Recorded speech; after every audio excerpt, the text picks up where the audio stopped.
Prieš savaitę vizitą pas laidos Startas mentorius baigė pirmojo dalyvių penketuko įmonės. Patyrę verslininkai ir investuotojai į akis išsakė pastabas inovatyvių verslų kūrėjams. Įmonės sulaukė ir patarimų, ir pasiūlymų, į kokią pusę judėti. Dabar visos kortos jaunųjų verslininkų rankose. Tik nuo jų priklauso, ką pavyks pasiekti per savaitės iki antrojo susitikimo laidos Startas studijoje. Jų sprendimai lems, ar dar bus galimybių siekti 400 000 eurų investicijos. Laidoje matysite. Produktą tobulintys verslininkai atsidūrė ligoninėje. Štai čia mūsų reanimacijoje yra naudojamos lovos. Klientų medžioklės pradžiamokslis. Ar nupirktai pietus geriau nei stendas parodoje? Kuo daugiau galvos skausmų jūs sprendžiate, tuo jūs esat patrauklesni. Filmuoti jaunų verslų darbus kelyje į sėkmę pradedame Kaune, įmonės Alovita dirbtuvėse. Atrodytų, kad pjaustomas metalas nedera su modernaus ir inovatyvaus verslo įvaizdžiu, tačiau tikrovė kitokia. Norint sukonstruoti technologiškai pažangų įrenginį, tenka į rankas susipurvinti. Be jokių abejonių šiuo metu svarbiausias uždavinys konstruktoriams baigti gaminti nuo pragulų apsaugančios lovos antrąjį prototipą. Tačiau tuo pat metu vaikinai turės rasti laiko įgyvendinti laidos Startas mentorių pasiūlymus. Man atrodo, kad jums reikia parodyti, kiek yra globali rinka. Ir jeigu jūs čia tik tai orientuositės į lietuvišką rinką, tai tikrai ji gal nebus tokia atraktyvi bet kuriam investuotojui. Jeigu jūsų vietoj, tai aš tą patentą parduočiau tam, kuris gamina lovas. Ir tada užsidirbčiau pinigus, kadangi jis puikiai idėją padarė. Kitam kartui būtų įdomu pamatyti jūsų to konkurento, kur lova kainuoja 5000 eurų funkcionalumą. Akivaizdžiai, kad matėm jūsų, kad galėtume palyginti. Jūs sustikot su mentoriais, su ekspertais, gavo daugybę pastabų. Kaip jūs vertinat, ar jums pavyko pristatyti tą idėją? Su kokiam nuotaikom grįžot? Taip, manom, kad pavyko pristatyti idėją visai neblogai. Pristatėm iš tikrųjų pačią problemą, pristatėm tos problemos svarbą mūsų visuomenė ir žmonėms. Kas konkrečiai įstrigo? Į kokias pastabas ketinat konkrečias jau atsižvelgti arba jau atsižvelgėt? Tai turbūt ta pagrindinė pastaba, į kurią labiausiai atsižvelgiam ir kur turėjom mažiausiai namų darbų pasidarę, tai buvo finansinių skaičių paruošimas. Tai būtent per kiek reikia investuoti šią idėją, kad neatsipirktų, kad pradėtų pelną generuoti ir panašiai. Tai iš tikrųjų dirbom nemažai su to, tiesiog grįžom ir sėdom prie skaičiukų, braižyti, skaičiuoti ir bandyti skaičiuoti, kiek iš tikrųjų reikia pinigų ir kiek reikia. Tai dabar kitą kartą Algimantui jau galėsit tam investuotojui, galėsit pasakyti aiškiai, kiek reikia pinigų tam, kad pradinėme etapui, ne, kiek tolimesniam etapui reikia pinigų, jau konkrečiai, konkretus skaičiukai. Taip, manom, kad taip. Po jūsų idėjos pristatymo mentoriai minėjo, kad jie labiau mato jūs kaip kūrėjus, ne gamintojus. Ir jie, tikrai, galima sakyti, nevienareikšmiškai iš karto pasakė tiesiai šviesiai, kad jums rekomenduotų užsiimti kūrybą ir toliau, o visą gamybą, pardavimą ir priežiūrą techninę atiduoti kitiems, kurie, sakykime, turi daugiau patirties. Kaip jūs žiūrite tą idėją?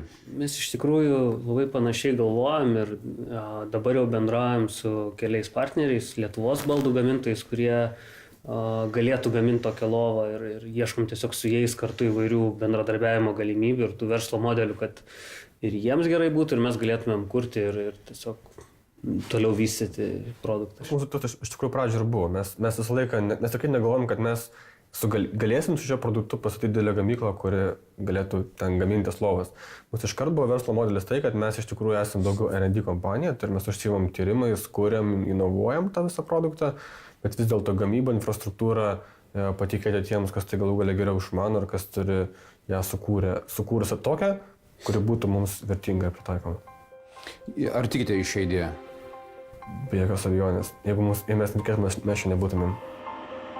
Palikime lovos konstruktorius pjaustyti bei gręžti ir iš Kauno persikelkime į Vilniaus universitetą, kur verslo vystymo klausimus sprendžia nanoavionikos komanda. Čia jie dirba kurdami pirmojo Lietuvos palydovo Lituanica Sat-1 antrąją, modernesnę versiją, kurią pavadinę su inžinierišku originalumu – Lituanica Sat-2. Noriu pirmiausia paklausti, koks jūsų įspūdis po susitikimo su ekspertais, su mentoriais? Įspūdis teigiamas, gavom daug gerų pastabų, jau pradėjom atsižvelgti tai ir koreguoti pagal tai, ką mums patarė mentoriai.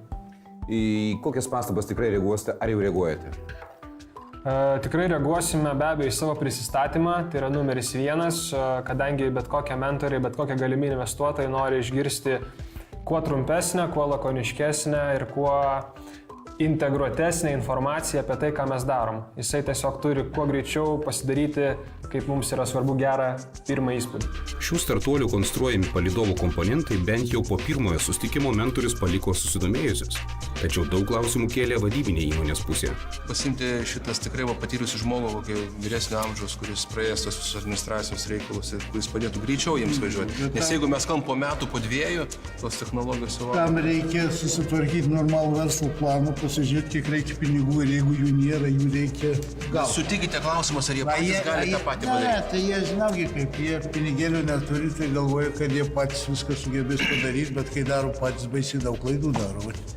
Tai va, dėl to reikalinga šalia patirtis. Ar buvo pastaba iš mentorių, kad galbūt jums reikėtų užsiimti kūrybą, tai ką jūs labai sėkmingai darote, jūsų pirmas palydovas, to akivaizdžiausias įrodymas, ir, sakykime, tą visą dalį, pardaviminę dalį, vadybinę dalį atiduoti tiesiog kitiems?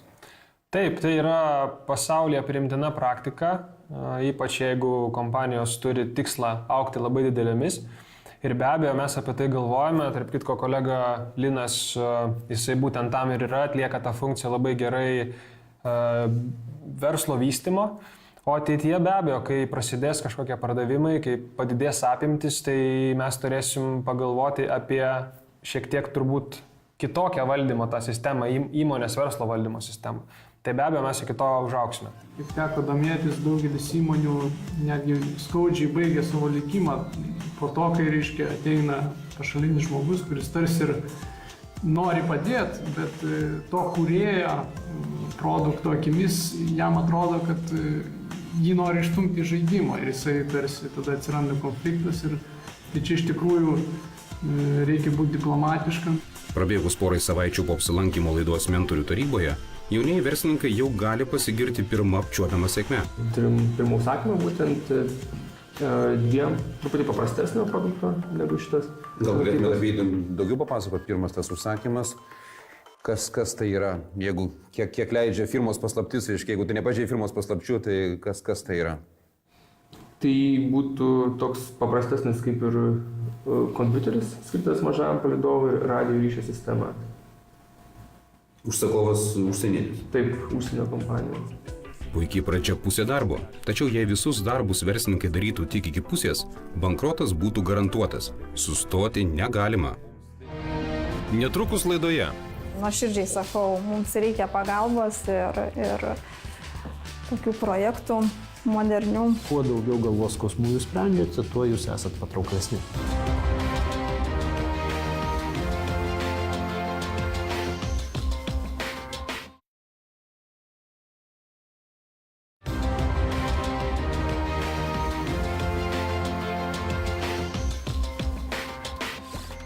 Sunkius ligonius nuo pragulų apsaugančią lovą konstruojantiems verslininkams atėjo metas nusimesti darbinius drabužius. Jie keliauja į Kauno klinikas ir aiškinsis, ant ko šiuo metu guli profesionalų prižiūrimi ligoniai. Nu tai ką, šiandien mes lankomės Kauno klinikose. Laukia vizitas, su slaugytojams susitiksim, pasižiūrėsim, kaip tos lovos, kokios lovos yra, kaip jos funkcionuoja. Ja, mūsų tikslas iš tikrųjų specialistų išgirsti, kaip ta slauga atrodo, kokiom problemom susiduria, kaip jas dabar sprendžia, kokias priemonės naudoja. Kokie lūkesčiai? Tai būtent iš tikrųjų ir pamatyti, kaip atrodo tas tikras gyvenimas slaugytojų, su kuom jie susiduria. Tiesiog kuo daugiau žinių iš jų išgauti. Supratau, gerai, tai eime.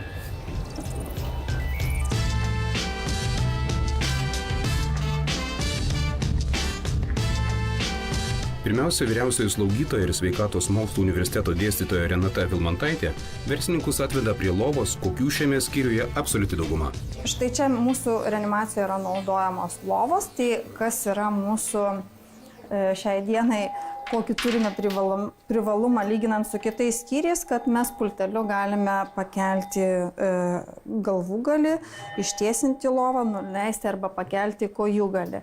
Na ir aišku, pati lova keliasi aukštyn žemyn. Jeigu reikalinga pacientą iš lovos iškelti, tai lova nuleidžiama ir tokiu būdu iškeliamas pacientas. Ir tą pultelį turėdamas pacientas pats gali reguliuotis lovos aukštį, galvūgalį ar kojūgalį. Slaugytojų darbas dirbant su tokiam lovom, tai iš tikrųjų vis tiek reikalauja fizinės jėgos, nes matote ir čiužiniai nėra antipraguliniai, jie yra paprasti, tai ir tas vartymas turi būti pakankamai dažnas ir kitų priemonių vartojimas reikalingas.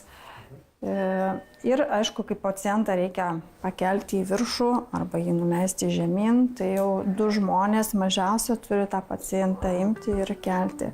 Pašnekovė atskleidžia, kad tokį darbą dirbantys žmonės ilgainiui patys tampa ligoniais. Jos iš tikrųjų kenčia, turi įvairių ir išvaržų problemų, sąnarių problemų, traumų įvairių pasitaiko ir raiščiai plyšta, visko tikrai yra ir slaugytojos bekilnodamos tos pacientus pačios patampa pacientais. Panašus iššūkiai laukia ir namuose ligonius prižiūrinčių artimųjų. Jeigu namuose yra žmogus, kurį reikia nuolat slaugyti, jį prižiūrėti, vartyti, kelti, nunešti ar nuvesti iki tualeto ir panašiai, tai tie žmonės kenčia. Tai tikrai užuojauta jiems, jie turi didelį darbą. Prie moderniausių įvairia įranga ginkluotų ir į visas pusės besivartančių lovų su filmavimo kamera negalėjome įeiti. Reikia saugoti ligonių ramybę. Tačiau konstruktoriai jas atidžiai apžiūrėjo. Tokiom lovom yra suinteresuoti ir ligoniai, ir darbuotojai patys. Ne? Taip, mes ir pacientų jau klausėme, kaip jie jaučiasi tokiose lovose. Tai, aišku, ne visi adekvačiai atsako, nes po didelės operacijos, po ilgalaikės narkozės, tai jie ir dar ne visai gali atsakyti tą klausimą. Bet kurie jau normaliai bendraujantis, tai jie patenkinti ir tikrai jaučia malonumą gulėti toje lovoje. Personalas irgi taip pat. Be abejo. Apžiūrėję, kaip dirba ligoninės slaugytojai, Andrius ir Vaidas parodė, kokią lovą konstruoja jie. Mes iš tikrųjų daugiau tarkim dėmesio tai, kad ta lova galėtų daryti tai, ką daro visų pirstinis lovas, ir kada būtų funkcija padaryti žmogų ant šono. Tai yra, bent jau kol kas mes ten nedarom galbūt visų važinėjimus ir visą kitą, bet tiesiog... Tobulų reikia, ne? Jo, bet tiesiog pradėtum kažkur reikia, tai pradėjom nuo truputėlį mažiau. O iš tikrųjų čia paviršiai yra ne gobeleniniai kažkokie, ta prasme, ne medžiaga yra. Medis ir jisai tiesiog apklijuotas. Na, jų idėja labai graži, iš tikrųjų sveikintina. Jeigu atsiras Lietuvoje tokios lovos, tai puiku, ta prasme, Lietuvoje gamintos. Aišku, stacionarams reikėtų, jeigu būtų skirtos lovos stacionarams, jas reikėtų šiek tiek modernizuoti ir pakeisti. Mes su vaikinais kalbėjomės, ką galima būtų pakeisti, tai kad įvesti tam tikras papildomas dar funkcijas. Na ir aišku, kad būtų pagamintos iš medžiagos, kurios būtų tinkamos naudoti stacionaram, kad būtų lengvai dezinfekuojamos ir nepavojingos tiek pacientam, tiek aptarnaujančiam personalui. Tikrai, ačiū labai. Tai sėkmės, kad jūsų projektai gelbėtų slaugytojam ir pacientam. Tikimės, tenksimės. Ir kad jūsų lovos būtų panaudotas praktiškai. Mes tai tikrai laukiam, iš tikrųjų, nuoširdžiai sakau, mums reikia pagalbos ir tokių projektų modernių, ar lovų, ar dar kažkokių dalykų, fotelių. Tai tikrai reikia. Ačiū. Tai ką, sėkmės jums? Kokie įspūdžiai? Pašnekėjom pakankamai ilgai, kiek mes čia porą valandų. Jo, iš tikrųjų tai daug labai informacijos gavom.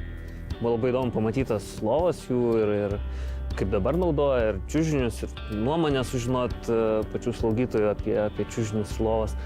Ir iš tikrųjų pasitvirtinom daug savo žinių, pasitvirtinom, kad iš tikrųjų tai yra reikalinga, kad tai yra svarbu, kad slaugytojams iš tikrųjų yra sunku slaugyti pacientus ir vartyti. Tai iš tikrųjų, manau, geros žinios ir gera informacija gauta. Ar po šio vizito sustiprėjo jūsų įspūdis, kad jūs esate teisingam kelyje? Manau, kad taip. Ar kas nors, reiškia, jūsų konstruojama lova gali keistis konceptualiai po šito vizito, ar ne? Atsiras kažkokių naujų papildomų funkcijų arba kažko nebebus ir...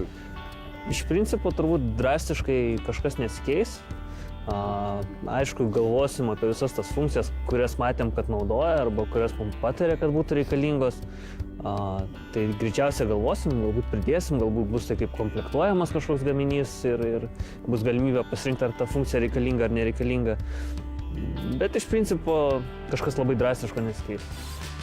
Deja, palidovų kūrėjų negalime išsiųsti iš arčiau susipažinti su aplinka, kur skraidys jų sukonstruoti palidovo komponentai. Tad atlydime į ISM vadybos ir ekonomikos universitetą. Tai sveiki atvykę į mūsų inovacijų bazę. Čia kaip tik erdvė inovatyviom idėjom. Žiūrėkit.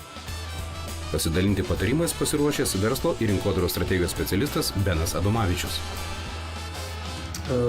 Darėm pristatymą investuotojams ir finansiniam partneriam ir jie įvardino tas kelias sritis, kur, tarkim, reiktų mums dar pasitempti. Tai viena iš tų sričių tai būtų, tarkim, produktų linija, jinai galbūt per plati. Dabar kita dalis tai būtent įmonės pajamos, pardavimai, tai vat, dargi nebuvome pilnai paruošę to pardavimų plano, iš ko planuojame uždirbti. Prieš sulaukdami konkrečių patarimų, Nanoavionikos įkūrėjai sulaukė gausybės specialisto klausimų. Koks jų kūrinių užbaigtumo lygis, privalumai, galimi klientai? Jūs dirbate sferoje nano palidovų ir mikropalidovų galbūt, bet va šioje sferoje palidovai leidžiami skirtingais tikslais. Vieni tikslai reikalauja mobilumo, vieniem eksperimentam vertinga galbūt tas mobilumas, kiti galbūt nereikalauja jo. Mano klausimas ir yra, kaip jūs įsivaizduojate, kokio pobūdžio aplikacijom, panaudojimam tų nanopalidovų, būtent mobilumas tampa kritiškai svarbus. Ir jeigu į šitą klausimą dar šią sekundę nežinot atsakymą, aš jį užsirašyčiau kaip vieną iš pirmųjų, kurį reikėtų išsiaiškinti, nes jeigu jūs įdėgėte produktą, jeigu jūs siūlysite rinkoje, tai be abejo labai svarbu suprasti, kam pirmiausia siūlyti, kad sutelktumėt savo dėmesį. Antra vertus, kas iš to gauna didžiausią naudą ir tipiškai gali mokėti daugiau negu tie, kurie naudos beveik negauna. Ar turit kažkokių pamastymų dabar, kokiom aplikacijom, kokiem panaudojimam tokia traukos sistema būtų naudingiausia? Taip, be abejo turime ir galima būtų vardinti vieną didelę grupę. Klientai tokie, kurie planuoja ateityje leisti palidovų spiečius, šimtus ir tūkstančius ar dešimtus tokių palidovų. Įmonės atstovai atskleidžia, kad kontraktus su galimais pirkėjais planuoja megzti per parodas Jungtinėse Amerikos valstijose. Beno Adomavičiaus nuomonė, vien stendo turėjimas didelės naudos neatneštų. Prisistatyti pasaulyje, pasirodyti, kad egzistuoja, paroda yra puikia vieta. Kaip klientų paieškos vieta, tai jau priklauso nuo kiekvienos atskiros industrijos. Vienose tai veikia geriau, kitose blogiau. Jie patys paminėjo, kad jų atveju tai veikia vidutiniškai gerai galbūt, bet kaštai labai dideli. Mesgi bandome versle įvertinti visada, ką už tai gausiu ir kiek tai kainuos. Jeigu jie gali rasti efektyvesnį būdą surasti klientų, o tai yra kryptingai prieiti prie tam tikrų žmonių, kad ir toj pačioj parodoj neturint stendo. Ir tuos pinigus, kuriuos investuotų į parodą, investuoti į rinkodarinę medžiagą, į pietus su tuo žmogumi, tai galbūt jų efektyvumas būtų didesnis. Į parodą susiruošusiems verslininkams konsultantas patarė bent vieną susitikimą surengti iš anksto. Kad tiesiog patirti ir suprasti, kaip tas pašnekesys vystosi, ką jie nori, kokios jų galvos skausmai, kuriuos jie bando įspręsti. Nes kuo daugiau galvos skausmų jūs sprendžiate, tuo jūs esat patrauklesni. Ši grupė žmonių, jie turi technologiją ir jie kūrė pagrindu to, ką patys patyrė, kas yra gerai. Bet patirtys jų klientų nebūtinai jų patirtys yra. Vadinasi, kuo anksčiau ir kuo geriau mes galim suprasti klientus, orientuotis į vienus ar kitus, suprasti, kuo esam geresni ir kokius pranašumus toliau siekiam kurti, tuo didesnė tikimybė, kad mes būsim patrauklus. Tai su traukos sistemomis atrodo lik ir įdomus variantas, naujas pasaulyje, aiškus pranašumai, daugmaž įsivaizduot, į ką kreiptis. Gal sugrįžkime truputėlį atgal į jūsų 3-1 ne kavos produktą. Kaip jūs ruošiatės integruoti tuos du produktus? Nes kol kas tai, ką aš girdžiu iš jūsų, abiejų produktų nauda iš esmės yra sutaupimas, supaprastinimas, pratęsimas misijos laiko. Ir jeigu galėtumėt integruoti traukos sistemą su 3-1 produktų, jūs tikėtina sutaupytumėt dar santykinai nemažai vietos. Matot, ne kiekvienam palidovui reikia traukos sistemos, bet kiekvienam palidovui reikia tokios sistemos 3-1. Tai kitaip tariant, arba jūs einate į bazinį, masiškesnį, labiau reikalingą dalyką, taip. Arba jūs einate į specializuotą, galbūt mažesnį klientų skaičių, taip. Bet tų, kurie galėtų mokėti daugiau ir kuriem labiau reikia. Būtent traukos sistema yra labai specializuotas produktas ir tiek klientų, kiek reikės, sakykime, 3 viename sistemos, tikrai nebus toksai kiekis. Abi kryptys turi savo problemų. Tapti masiškų komponentų gamintojų, tai yra žaidimas kainoje, standartizavime, kas, žinoma, jie neturi nei gamybinių pajėgumų, nei prieigos prie rinkų, kad taptų masiškų didžiuojų gamintojų, galbūt tų subkomponentų. Nišinėje rinkoje žaidimas iššūkis yra, o kaip prieiti prie tų organizacijų. Atkreipkite dėmesį, kad jų klientai tai yra įmonės, kurios leis daug palydovų, tai yra spiečius, 10, galbūt 100. Tos įmonės paprastai turi labai aukštus reikalavimus, su kuo jie dirba. Juos reikia pasiekti, jom reikia įrodyti, kad jie yra verti darbo kartu. Tai abi kryptys, jos turi savo iššūkių ir potencialiai taip pat galėtų būti ilgalaikė vystymosi kryptis šitai organizacijai. Bet tai spręsis kelių metų eigoje, ko gero. Čia nežinau, gal nėra taip korektiška sakyti, šnekant profesionaliai laikas parodys, bet tiesiog mes galim sau leisti tais pačiais kaštais, tiesiog ar taip tai darome. Ir metų bėgyje mes pamatysime iš tikrųjų, kuris dalykas pasiteisina. Galbūt mums pasisekė, kad mes turim tokias galimybės, kad neturim koncentruotis arba į tą, o galbūt čia trūkumai.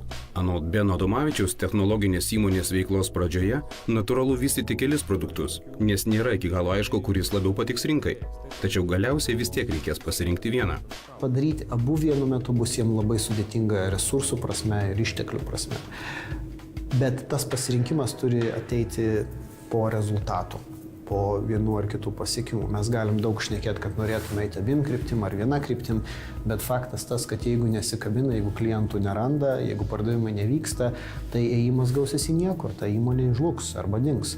Dėl to šiame etape svarbu yra užkabinti kojomis žemę ir turėti pirmuosius pardavimus ir technologijos įrodymų. Palydovų komponentų konstruktorių konsultaciją tęsime po savaitės. Kitoje laidoje taip pat matysite. Išradėjų išgastis. Ar žinutė Facebook'e gali trukdyti patentuoti savo kūrinį? Dabar jau pradėjau virti, viskas galvoje susimaišė. Prie švaros įpratę mokslininkai ieško, iš kur gauti teršalų. Kokie žmonės mums galėtų suteikti analizai medžiagos?